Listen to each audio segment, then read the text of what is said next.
And the only way anyone could have gotten the linens off the body is if they had been purposely stripped and a mess made.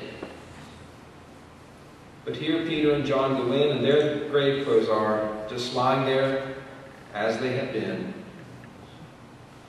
and the napkin wrapped up and laid to the side.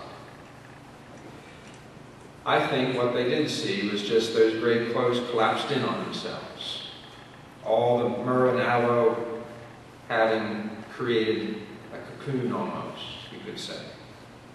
And so the physical evidence of just those grave clothes points us to a miraculous event.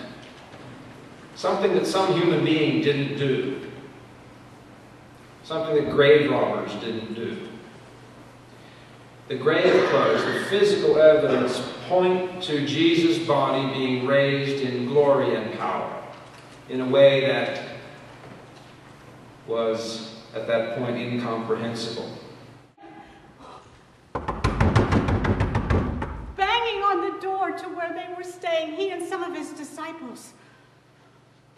When someone finally came, I was frantic, trying to tell them what had happened.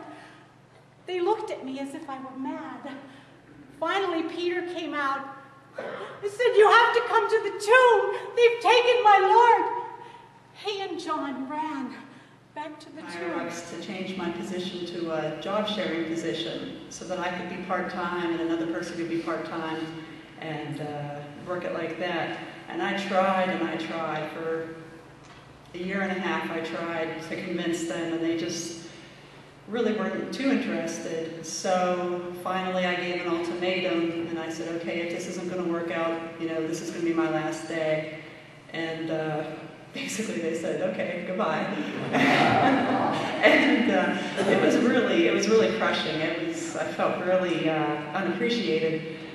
And so here I was, I kind of drew a line in the sand, and I had to stick with it. So I quit not knowing what I was going to do, and I knew I had to do something to supplement my husband's income, but I didn't know what it was going to be.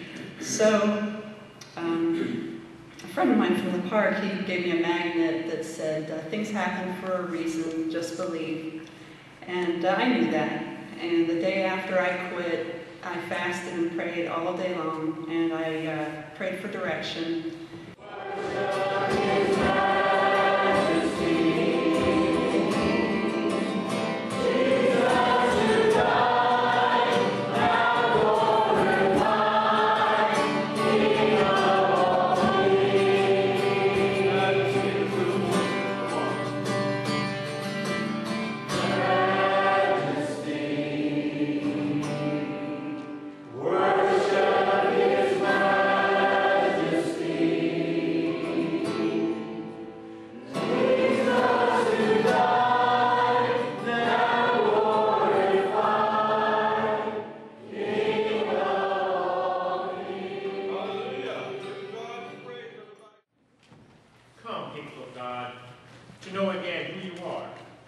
Return to the one who gives you life.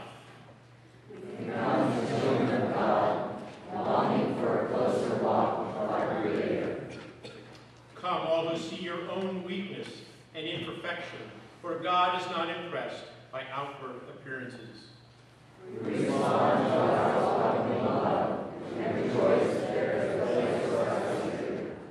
Come, all who are blind but long to see, all who stumble in the dark but yearn for light.